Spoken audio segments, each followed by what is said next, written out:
என் அன்பு சகோதர சகோதரிகளே, நம்முடைய வாழ்க்கையிலே வருகிற பல்வேறு துன்பங்கள், உபத்திரவங்கள், பாடுகள், சோதனைகள் மத்தியிலே நாம் வாழ்ந்து கொண்டிருக்கும் பொழுது நாம் என்ன நினைக்கிறோமோ அப்படியே வேதத்திலும் நினைப்பதாக வேதத்திலே அற்புதமாக எழுதப்பட்டிருக்கிறது. ஏசாயா 49:14 சீயோனோ கர்த்தர் என்னை கைவிட்டார், ஆண்டவர் என்னை மறந்தார் என்று சொல்லுகிறாள்.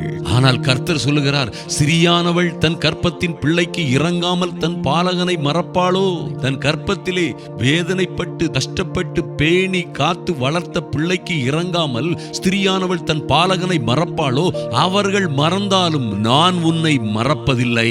இதோ என் உள்ளம் கையிலே உன்னை வரைந்திருக்கிறேன், உன் மதில்களெல்லாம் எப்பொழுதும் என் கண் முன்னே இருக்கிறது என்று அற்புதமான வார்த்தைகளை சொல்லுகிற கர்த்தர் நிச்சயமாய் எத்தனை பாடுகள் உபத்திரவங்களிலே நீங்கள் இருந்தாலும் சரி, எல்லாவற்றிலும் இருந்து உங்களை ஆதரிப்பார், கைவிட மாட்டார், உங்களை உயர்த்தி மகிமைப்படுத்துவார்.